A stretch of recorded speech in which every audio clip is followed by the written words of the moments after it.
been having fun at Collision. Oh, man. It's been hot outside. It's been nice. Y'all getting sweaty and nasty. Take a shower. Did you take a shower before you showed up? You better. Man, this has been a super awesome experience. And I'm gonna kind of go off a little bit of what Pastor Dave talked about yesterday. He talked about the mystery of God, man. And I love mystery. I'm like, if Scooby-Doo was like, he said Shooby-Doo, if Shooby-Doo was like a thing in real life, I want to be a part of that. I'm like, we go to an escape room and I'm like, I gotta figure out everything. Like I love that stuff. And he talked yesterday about the idea of learning new things and understanding new mysteries. And it's crazy because if you think about it, our theme for this entire year has been new thing. That God is teaching us, he's leading us into a new thing. If you didn't know, Collision, the way we're doing it right now, a 4-day, a 3-night summer camp, listen, that's a new thing. We've never done it before. We just did conference, right? First time ever, We Are One conference. That's a brand new thing. And not only is God leading us into new things like Collision and conference and all those stuff, one nights, we've been packing out, one night, okay? You could splish splash, right? You splish splash out there at Lake James. You know what it is. But God's been leading us in new things. But I believe not only just new things when it comes to events or encounters or things like that, but new things when it comes to literal, spiritual, just like absolute development in your life. That God is just going to like put a pill of himself and he's just going to explode. You know, like those little like dinosaurs you can get? They came in pills. You put it in water and then it grew out to be big. You just be like, oh, this is awesome. That's what God's going to do in you. Yeah. You're going to have the Spirit just right inside of you and it's going to grow and you're going to turn into a dinosaur. A spiritual, some guys like, that's not real. But I love discovering new things. I'm also kind of a history buff. I might not be the best at history, but like when we go to a museum, I'm just like, oh, that was touched by George Washington. I want to touch it. Like, I just love like thinking back to like all like the people in history, to all the things that happened. And I was like researching like things, people who have discovered new things in new ways. And so first I looked up like Marco Polo. He explored Asia. He established new trade routes that had never been established from Europe to Asia before. He showed up and everyone's like, who's this white guy? He's like, hey, everybody, welcome, what's up? And he established something brand new between Europe and Asia that had never been established before. You got Magellan. He was the first person to circumnavigate, go around the entire world in a boat. Like, he did it without any like power, any electricity. He did his compass, figured out where the wind was. I don't know what he did, but he went all the way around the earth, came back. Homeboy, like, he took forever to do that, but he went all the way around the globe. Then you have like Lewis and Clark. With the help of Sacagawea, they discovered the entire Western America and established a route. Now, these guys were sweet. Then you have Alan Shepard. Alan Shepard was the first American to make it into orbit, and make it into space. Then you have Neil Armstrong. Neil Armstrong, right? Neil Armstrong, he was the first person to do what? Let me hear you. To walk on the moon. And there's still so much we don't know, and I love space. So like when we start talking about Neil Armstrong, when we start talking about like Alan Shepard, I'm like, oh, these my dogs, these my boys, because I love space. And I love space not only because it's like so mysterious, but it's so big. There's so much to space. Like I'll be standing up at the stars being like, oh, I want to touch it. Right? I want to go up there. And I'm like a sucker for like new discoveries when it comes to space. And who's ever heard of SpaceX? Who's ever heard of SpaceX? You heard of SpaceX? Okay, so I was in my office, and I don't watch many sports. Like, I like sports. Sports are cool. But, like, when they have live streams of when they launch rockets off, that's my jam, right? I'm going to get right on that. Save that. I'm going to watch. So I'm watching the live stream of what was called the Falcon Heavy. Now, if you don't know what this is, they landed a rocket. And I try and tell people, and everyone's like, okay. No. Like a straight up and down rocket. They landed it on itself. And it's crazy. And I'm going to show you this video of what I was watching while simultaneously showing you how I was reacting in that moment. Go ahead, hit that. Both boosters looking to be on track towards their respective landing Producers landing legs have started. Come on. Let's go. Oh my gosh! They landed a rocket! They literally landed a rocket! I was in my office screaming my head off. Pastor Luke comes in, he's like, you okay? I was like, they just landed a rocket! You don't even know, right? That gets me so pumped. It sounds like there's like a huge crowd cheering. Guys, this is a new discovery. I was so pumped. I love space stuff. Now, who's ever saw that photo of the black hole that came out? You ever see that? Wow, some of you need to go to school. Listen. So if you don't know, they've never actually taken a photo of a black hole, maybe because it's a black hole, right?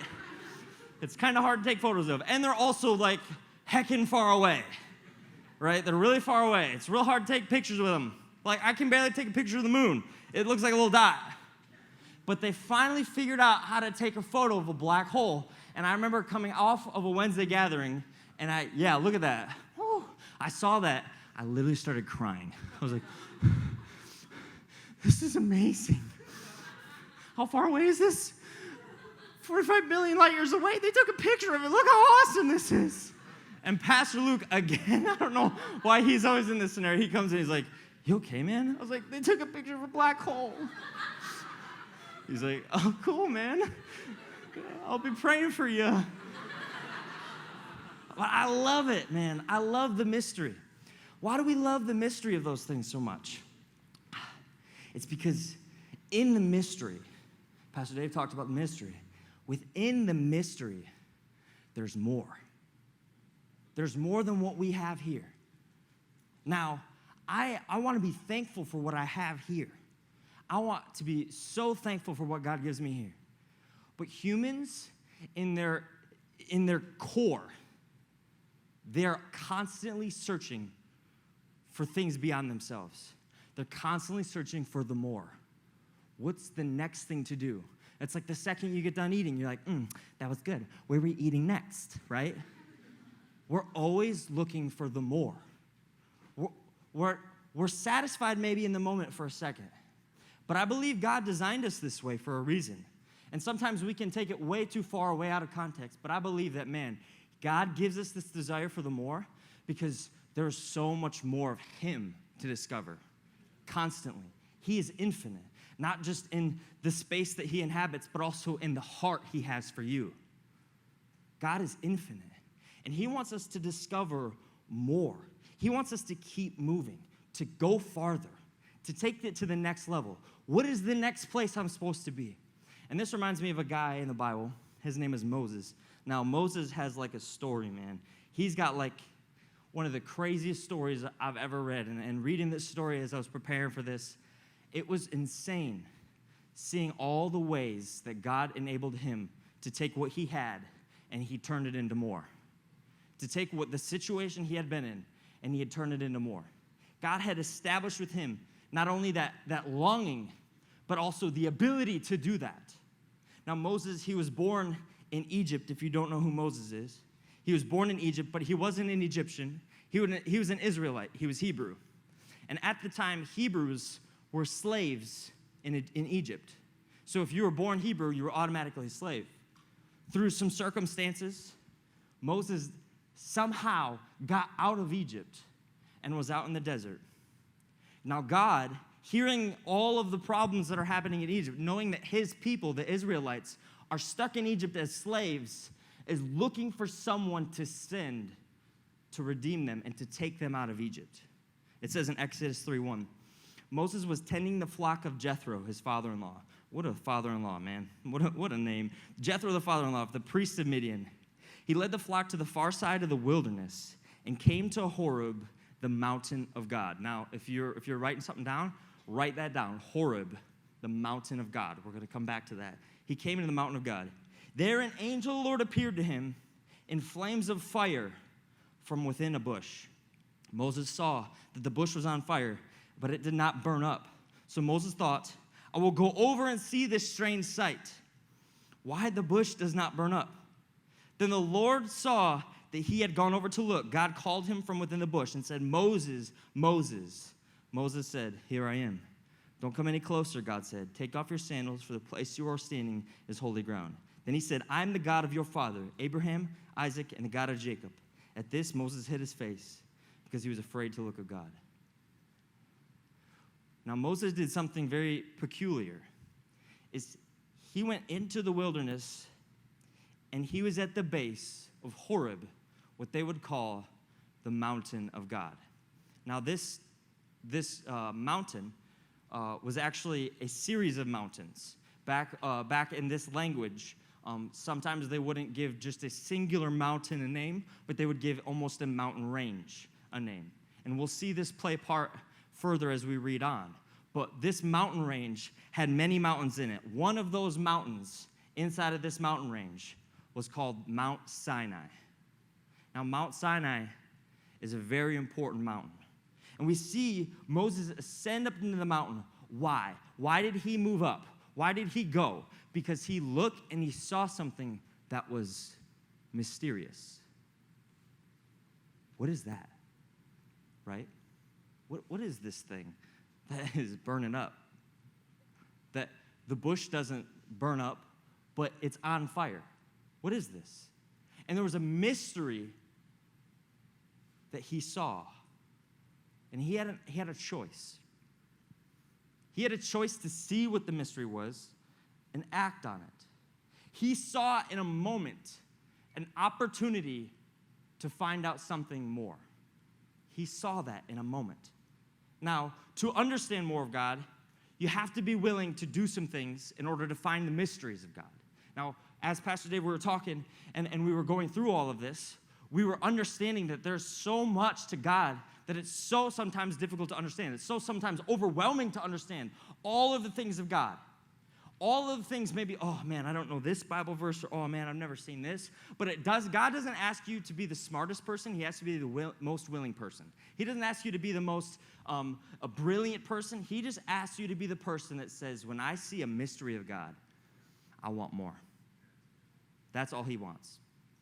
I was in a conversation one time, a couple people from We Are One were hanging out, and I was at their house, and I got talking to one of their relatives, and I was talking to them, and he was telling me some things that were going on in his life. He said, oh man, I just feel so depressed. Oh man, I feel so like I'm not doing nothing with my life. And one thing he said that really caught me was he said, I feel meaningless.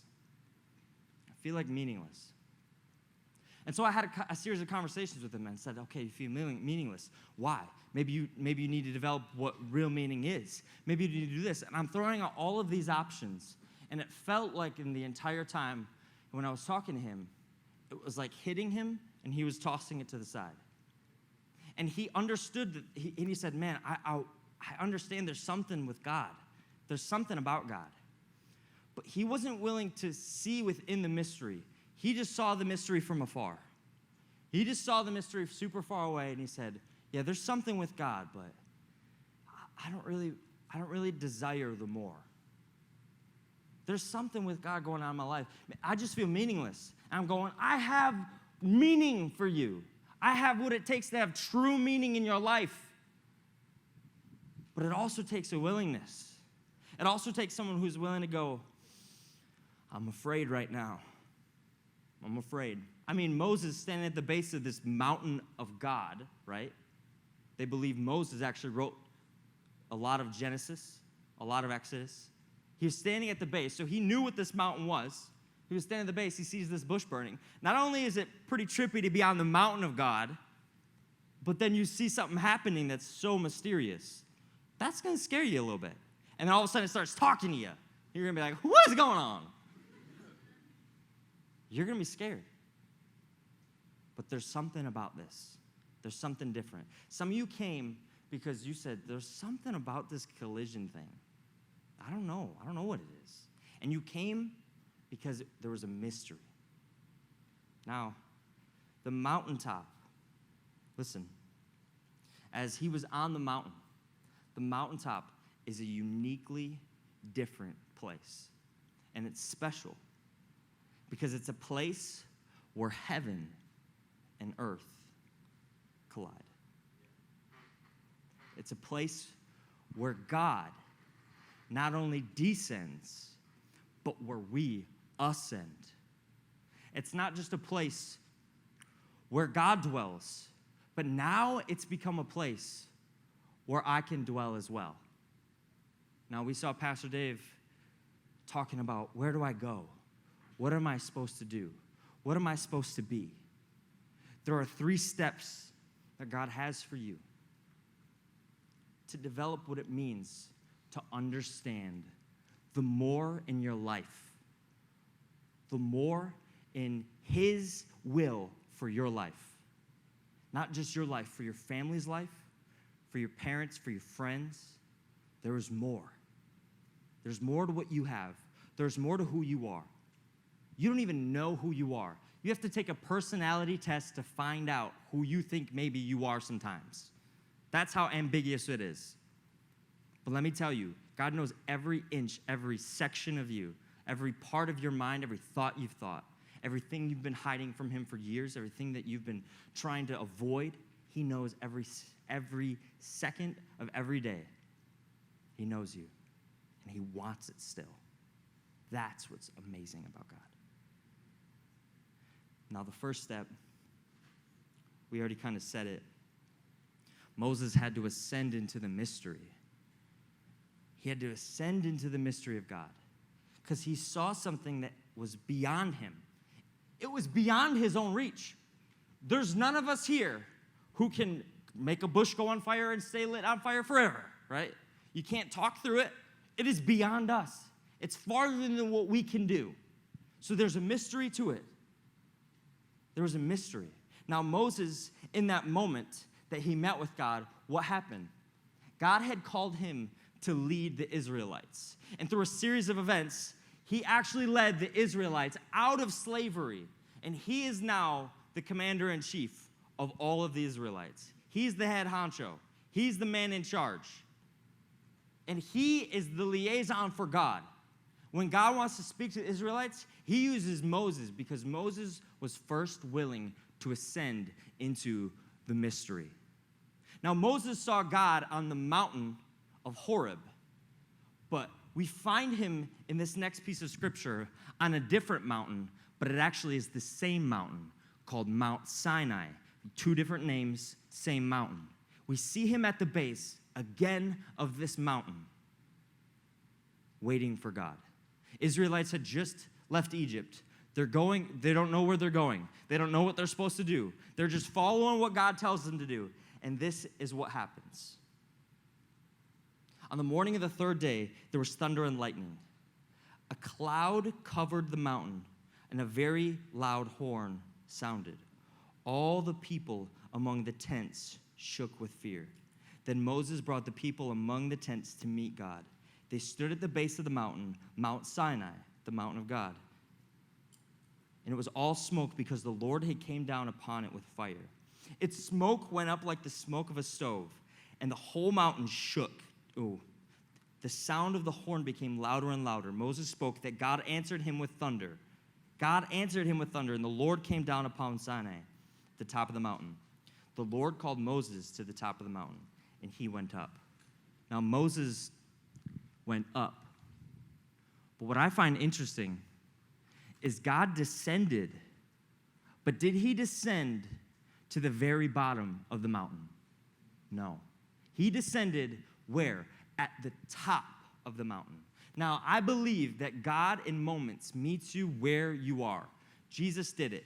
He came down on earth. He was a man. He met us where we are. Because in moments of desperation, we just need God to be with us in moments. But I also believe that there are moments where God meets us where we should be. And he wants us to reach up and ascend up to him. Because if he met us where we were all the time, where would we be all the time? Right here. We would never leave. We would never ascend into any mystery. We would never move into any new place. So God descends on the top of Mount Sinai because he wanted to give strength to Moses. He wanted to give Moses a piece of strength to be able to make it to the top of the mountain. Now, I've never climbed a mountain, but I'm pretty sure it ain't no easy walk in the park it's a mountain, right? It's not some like willy-nilly thing. Now, it's probably not Mount Everest, but it's still a mountain. So when God tells you, if God calls one of you to climb a mountain, I'm going to be like, good luck. It's going to be hard. God tells him, ascend up. Now, some of y'all sitting here like, I just don't feel like I'm good enough to do anything. You know what? There are mountains in your life, and here's what's crazy about it. God believes in you so much that it doesn't bother him there's a mountain in front of you. God believes in Moses enough. He trusted Moses enough to say, come up to me. It's like a person, it's like a kid walking for the first time. You're like, come to me. You're putting your trust in your kid. You're putting your trust in that child to say, come to me, even if it's for the first time. Even if there's a mountain in your way, God has the ability to descend enough and say, come up to me, reach up to me. Listen, let's go. There's more. There's more to your life. Moses was willing to ascend into the mystery to receive what God had for him, even though he was trembling in his boots, dude. He was like, oh, like the base of the mountain was shaking. He was so afraid, and he said, why do I want to go open the mystery? Because there's got to be something more. There's got to be something more. There has to be. He was willing to ascend. And we see this in moments, tiny, tiny moments, even in human history, even in history that isn't about the Bible, even in history that isn't about exactly maybe like what happens in scriptures. Even when Neil Armstrong took that first step, right? That was an ascension into the mystery. Now we see these micro pieces of God's mystery that he's actually placed throughout all of creation. But we see it come to the most fruition when it comes to a person who's saying, I'm willing to trade myself and my fear over because I believe that God has something more for me in my life. That is when it comes to its fullest fruition. It might not be maybe stepping out in a crowd. Sometimes those moments are hard. It might not be maybe like saying something in a small group. What it means is you actually believing there's more, even when you're so afraid. That's what it means. Now, I have a son. His name is Eric, if you don't know. Now, Eric is not actually my son. That would be very weird. He's a snake, and I have to feed him mice. So all y'all who like little mouse, they're actually kind of cute, and I feel bad. I'm like, I'm sorry, buddy, right? So I'm feeding Eric, and I realize I don't have a mouse for Eric, and he's hungry, right? He's giving me one of these. Right? So he's hungry. I can tell. I'm like, I got you, bro. I'm going to go get you some food. So I pull up to the pet store. I get some supplies. And I'm standing in line. And there's a couple people in front of me. And I notice this lady's got a bag of dog food. And she's swiping her card kind of furious, like frantic. And I've been there in college when you got like 2 cents in your bank account. You're just like, oh, I hope this goes through, right? And so I'm just like, my heart's going out to this lady. I'm like, oh, I feel so bad. Lord, I'm going to pay for it if her card gets declined. The lady goes, your card is declined. And I go, oh, here's my moment. Step in, right? I go, hey, I'd love to pay for you. She's like, no, don't worry about it. And I was like, no, please. I'd love to pay for you. Now, this is the moment when I stepped into a mystery, right? I stepped out. And then I realized not only what I stepped into, but there's a lot more of this payment than I thought there was. $75 for a bag of dog food. Now, let me tell you, I don't know what Fido's eating, but it better be literal like filet mignon in that bag right now. And if that dog ever poops on the carpet, I'm going to freak out because I just spent $75 on some dumb dog. And so the whole time I'm swiping, outside I'm like, and inside I'm like, ah! Because I'm realizing I just spent $75. The mouse that I'm buying is $1. I didn't mean to go and do that. What am I doing? I had to realize when I ascended into the mystery that I had to actually accept the more, right? I couldn't just be like,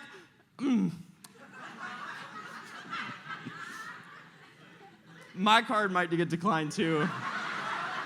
So I won't even try it.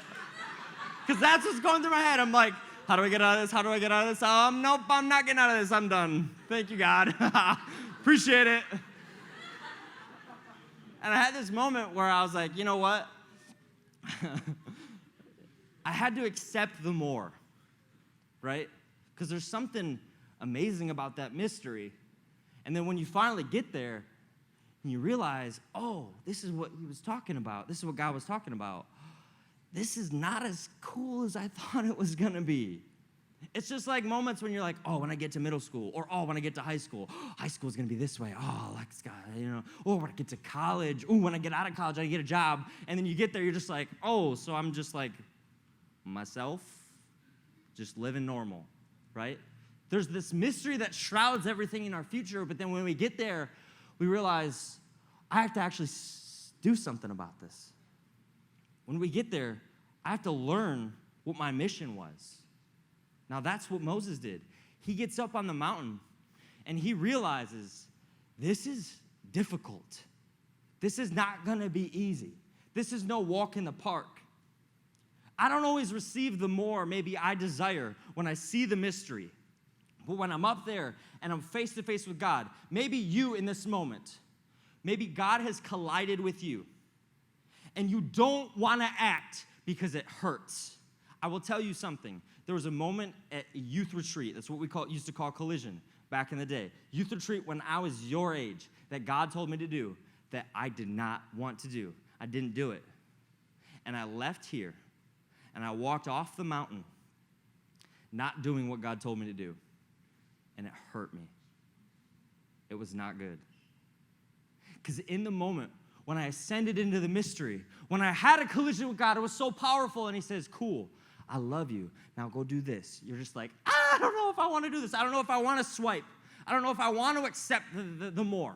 I don't know if I want to learn the mission that you have for me. But I'm going to tell you this. There's a reason why God pulled you up onto that mountain. There's a reason why God pulled you up there into the mystery, because he wants something more for your life, but your more doesn't equal his more, because he has a better perspective from the mountaintop than you ever did on the ground or how high you are. God sees. He knows. Moses didn't understand what it was going to take to follow God. He only found out the mission. See, if we understood, man, if I understood what it was going to take, some of us wouldn't even do it, right? Some of us wouldn't even go beyond if we knew what it was going to take. But God reveals us a mystery in a moment so I can go, I desire the more, and I'm not afraid of it. Now, some of you, you're like, okay, I raised my hands that one time. I spoke in a prayer that one time, and nothing happened. Let me tell you something about what happens here at this mountain. Now, if you think that Moses went up into that mountain one time, God did something awesome, and he came back down, he's like, that's great. I'd be lying. And I actually thought this when I first used to read the Bible, and as I read deeper, I realized God didn't call Moses up on the mountain one time, or 2, or 5. He called him 8 times to climb this mountain. 8 times. God called him 8 times. The first time, he said, I want you to tell Israel that I'm going to tell them something. Thanks, God. Yeah, I just climbed this mountain. You're just going to tell me that you're going to tell them stuff. Okay, cool. Right? So Moses walks back down the mountain, okay? He went up the mountain, now he's going back down, right? Oh, man, this is so much work. And then on top of that, God calls him up. He says, now, first time, I want you to tell Israel that I'm going to descend. Okay, so Moses goes back up the mountain, and then he goes back down, right? Now, Moses is like, okay, Israel, God's going to come down. I went up twice. Now he's telling me that he's going to come down. Third time, he said, okay, go back up the mountain. Moses goes back up. Now, the third time, I want you to tell them that they have to consecrate themselves. They have to get themselves ready. They have to get themselves prepared. Well, wash everything they need to wash. Get themselves clean like y'all should have done before you came in this session, right? He said, I want you to consecrate them. Okay, now Moses is like, okay, I just climbed up this mountain. Now, the fourth time, he says, now I want you to bring Aaron up, one of the homies. I want you to bring Aaron up, and God tells him the 10 Commandments. Now you're like, okay, here we get to the good stuff. I know the 10 Commandments, man. I went to Sunday school. I get it, 10 Commandments. He didn't tell him to write down the 10 Commandments. He just told him. And then he said, now go back down the mountain. Okay, so Moses goes back down the mountain again. And then he says, oh, yeah, the stuff I told you that last time you were up here, now you can come back up. Okay, so Moses goes back up. This is his 6th time. He's tired. He's like, okay, God, let's write these 10 commandments down. I'm ready. God's like, actually, I got a couple more other stuff I got to tell you. I got some laws and stuff. So just remember these because you're going to write these down in a book, and everyone's going to know it. Okay. Moses goes back down the mountain. He goes back down, and he's like, okay, God, I don't know how much more I can take of this. God's like, all right, I want you to come up the mountain. And this time, I want you to bring Aaron. I want you to bring 70 elders of Israel. I want you to bring a sacrifice. And then I'm going to give you the 10 commandments. Moses goes up. He brings all his homies up. I just tripped. I'm just getting, look at me. I'm not even Moses, and I'm losing my grip. All right. He goes back up. God gives him the 10 commandments. Now listen. It took Moses that much work just to get the 10 commandments. And some of you are going in here going like, man, God wants me to go after him? Okay. I didn't feel anything. Right? After all that God has given, after all that God has shown, some of y'all, I'm not saying literally this as if this is a bad thing, but that's like a symbolism of actually how much effort you put into this. And maybe you're just like, I've never heard God. Why doesn't God come down to me? Maybe God ascends to the top of the mountain because he wants you to ascend up it. Because he wants saying, come to me. I got some stuff I have to tell you. And sometimes it takes a collision. That first time, and sometimes it takes that second collision. And sometimes it takes a third collision. Listen, I've been to a ton of collisions. And guess what? God keeps colliding with me. Doesn't stop. And we expect God to reveal us, and then our life will be happily ever after. That's not what it's saying. Because God is telling us the whole point of your life is to pursue more. Once you understand the mission, that is your mission, more. It never stops. Once you achieve more, guess what? There's more.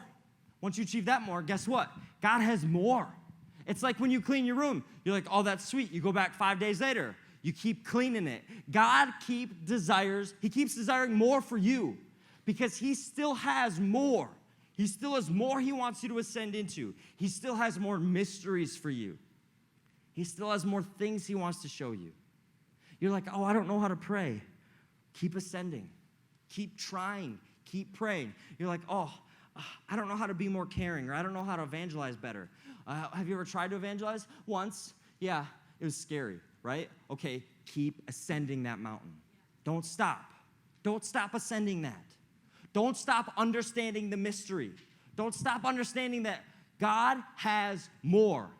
And we give up on the more because we're so afraid to move in the moment. But let me tell you, when you move in the moment, God will have more for you. In your booklets, in your collision booklets today, you were with your discussion, you were talking through with fams. There was a question in there that said, why are you at collision? Why are you here? Some of y'all, hopefully were honest with yourself. I'm here because my mom made me. I'm here because people around me. I'm here because I saw it looked cool. Some of y'all, I want a collision with God. Let me tell you, right now you're at the base of this mountain. And it doesn't matter what your motives were going into it. What matters right now is your motive moving forward. My motive moving forward is more. I know that mission. The mission is more. The mission is the more of God that he has for my life, that he has for your life. Why did God call Moses up that mountain so many times? Not only just to tell him stuff. Why do you think? There was something interesting about that time when he went up, that last time to receive the 10 Commandments. What happened that was different? He didn't go up alone. Who did he bring? The 70 elders of Israel. Now Moses, he had gone up into more so many times now that although the journey wasn't any less dangerous, he knew the pathway to more, right? So now, because God had ascended, had asked him to ascend into more and descend and ascend and descend, he had asked him so many times to go up the mountain that as he led the 70 elders, he said, here, I know the way. Wow. I know the way into more. And you're like, oh, well, my parents don't understand. Or, oh, no, the pastors, they just think this way. Or, oh, no, the leaders, they're just trying to control you. Listen, sometimes you just got to understand that we just want more for you, right? The leaders around you just want more for you. Even the people in this room, maybe they've called you out on something. They say, you probably shouldn't be doing that. You probably shouldn't be seeing this person. You probably shouldn't be doing this. Listen, they probably just want what? More for you. And maybe it's because they've ascended into a different type of more that you've never been on. You've never been on that mountain, right? I've never gotten married. I'm not going to give marriage advice, right? I've never had a kid. I'm not going to give kid advice, right? I've never ascended into that mountain. I've never achieved that more yet. So what am I going to do? I'm going to be behind the person who has been up that mountain before as I ascend into that more, as I go into that new place. Moses was not only doing this by going up there, but he was building a mountain climbing body. He was like getting buff, right? He was building up this this endurance that he had never had before. Now, if you don't know this, climbing isn't one of my strong suits by any means. I have like literally negative upper body strength. Like these are just like, right? This is my friend Aaron. Now, Aaron has been a professional climber for a long time, right, Aaron? And he's been climbing trees for a long, long time. Now, I don't know if you see this whole getup. Now, explain to us what this getup is. What is this thing right here? What do I see here? That's my buck strap. It wraps around the tree so I don't... so you don't fall off. Yeah, I use this before I use my lifeline to get up there.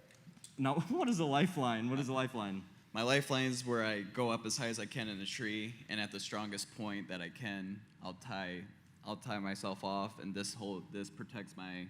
Basically, this protects... So you climb up into the tree using just this rope first. Yep. And then you tie off your lifeline. Yep. So first it's dangerous going up. Mm-hmm. And then once you're at the top, you tie your lifeline up. Mm-hmm. Now that's good. Now, what do we got down here? What are these? These are my spurs. So basically, just dig into the trees, like walking vertically on top. If you can't see this, it's just like a giant spike.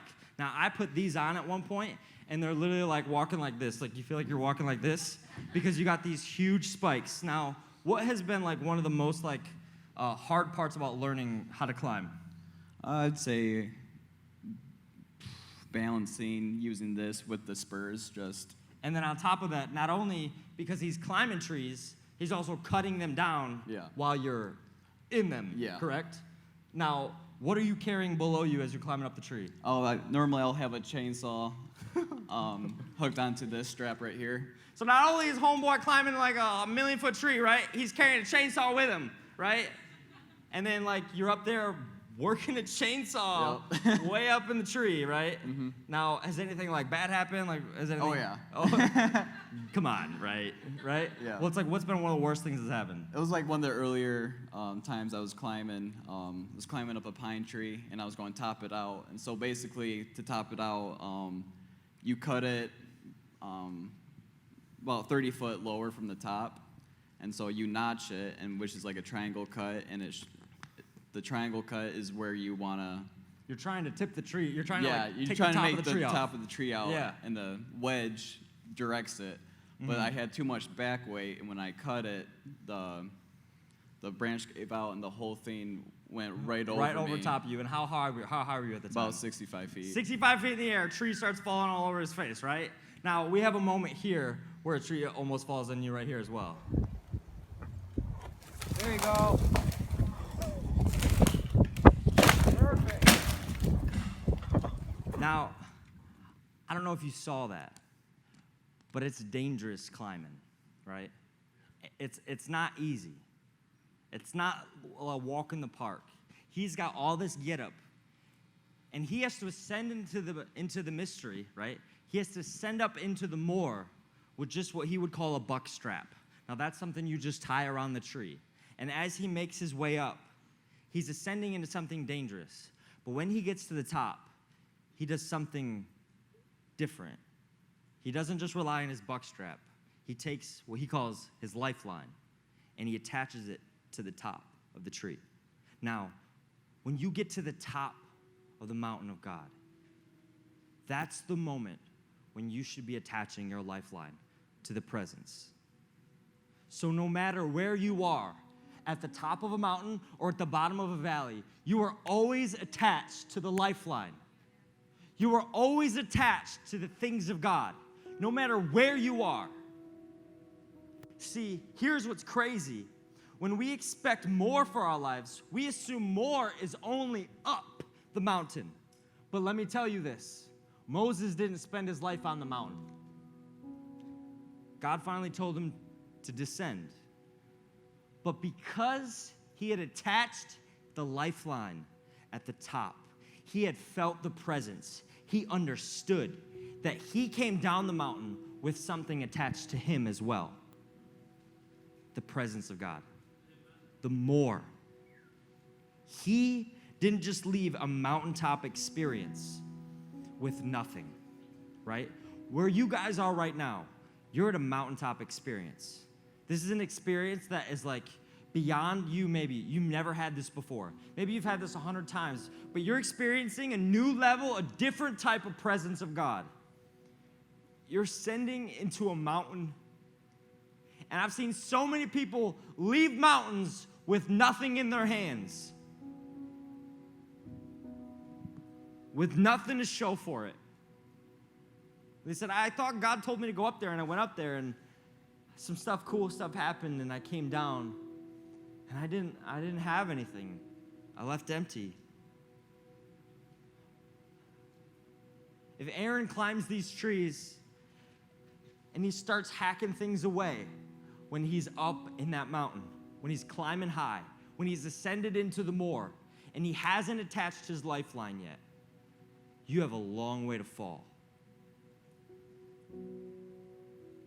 If you try and achieve more without the more of God, you're not going to get very far. God wants so much for you.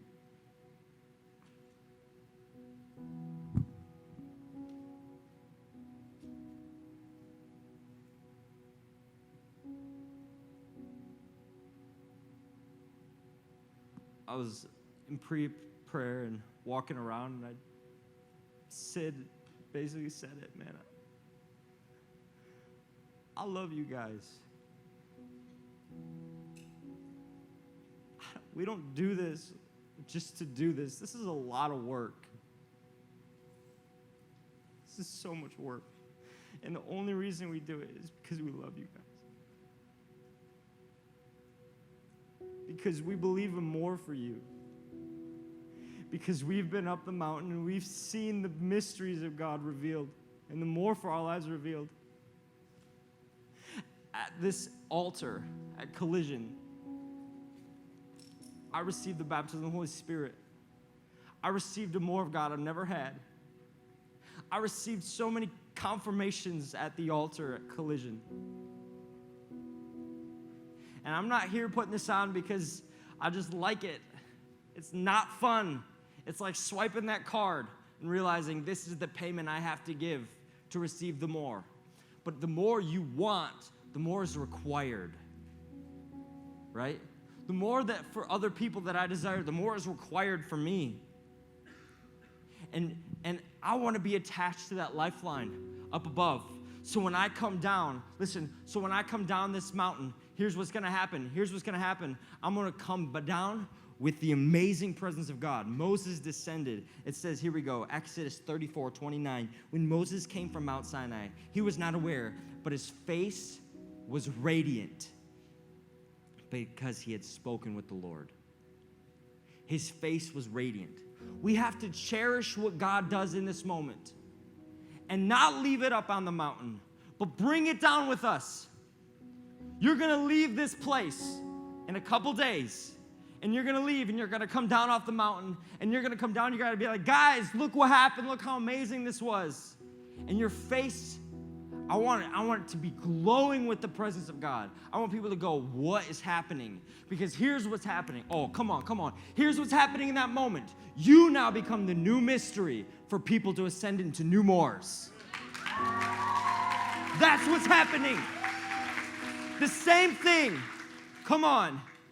The same thing when Moses saw that burning bush, he said, what's happening? There's a mystery here. That's going to be your face when people see you, when you ascend down that mountain and they see what's happening here. And you get to reveal a new mystery. You get to show them a new mountain. You get to say, look up there is the presence of God. Look up there. God has not only descended to where we are, but he's descended to where he wants us to be. He wants you to be more. He wants you to do more. More than what you're capable of. More than what you think. Oh, I'm just worthless. Oh, I'm just this. Oh, no, that doesn't stay here. You are what God says. And if he's placed a mountain in your way, it's because he's given you the tools. He's given you the lifeline to climb it. That's why. That's why there are mountains. To climb them. To go into the more. To ascend into the mystery. To find the more of God. Moses came down with not only the presence of God on his face, but he held the Ten Commandments. He came down with the literal inscription of what God wanted and God's desires. Some of you are like, God, what are your desires? What do you want from me? He's like, just come up here. I'm going to show you. It might take a couple times. It might take 4. It might take 5. It might take 8. It might take 10. But you don't stop climbing into that more. Because when he finally shows you and he reveals it, you're going to look back and be like, it was worth it. It was so worth it. It was worth every moment of me being tired, of me being upset, of me being angry. It was worth every moment when I'm like, oh, I'm exhausted. Oh, I'm out of breath. It was worth every moment. Because that moment moved him into a new place with God. It moved him into a new miracle of God. God had new miracles in store. God had these boards over here in store for people to take the earth that they've been wrapped around and move it into more of heaven. In your discussion booklet, in your collision guide, you saw the arrows that were pointing in whatever direction. That was for the mystery. Now you'll see 2 arrows, one that points up and one that points down. Some of you think you're ascending and some of you think you're descending.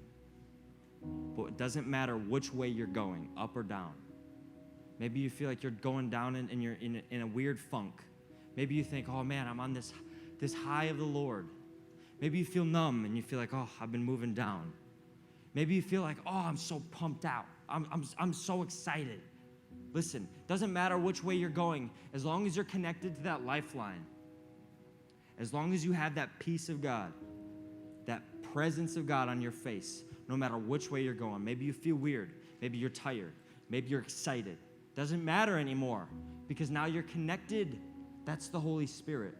I want you to write in there when you're away today. Maybe if you hit the prayer room tomorrow. I want you to write in there moments of more. Moments that you haven't had yet. Maybe this is the more I want for my life. This is where I want to be. And here's what's really cool. God didn't stop doing things on the mountain when he did the 10 Commandments. He wasn't done. Now, Mount Sinai was called the mountain of God for a while. Jesus shows up. Now, what did Jesus do? Jesus descended on earth. And he died on the cross on Mount Zion, the new mountain of God.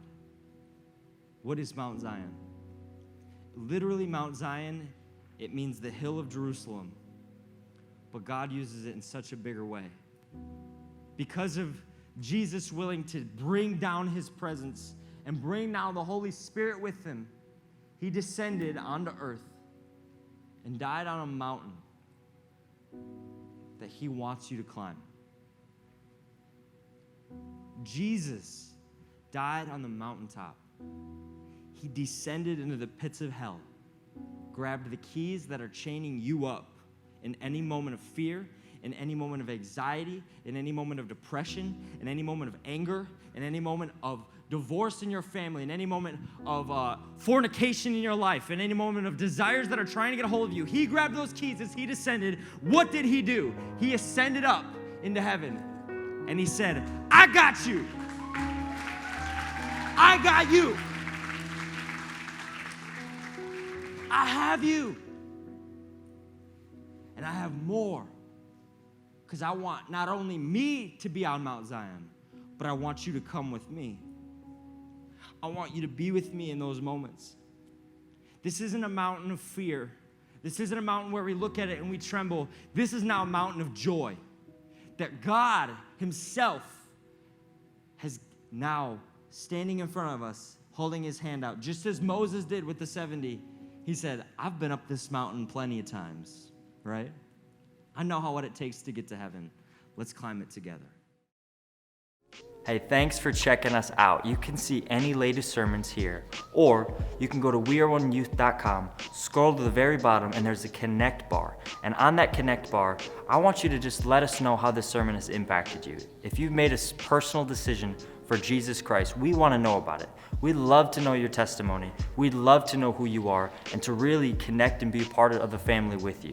So if you can do that, we would love for that to happen. Or if you have any questions about upcoming events or more about who we are, browse our website. You can check that out there as well. If you liked what you heard today and you'd like to come on out as a part of our gathering on Wednesday nights, we encourage you to do that. We'd love to shake your hand. We'd love to hug you and welcome you to the family. Or you can check us out on social media and be a part of what's going on every day here at We Are One. God bless.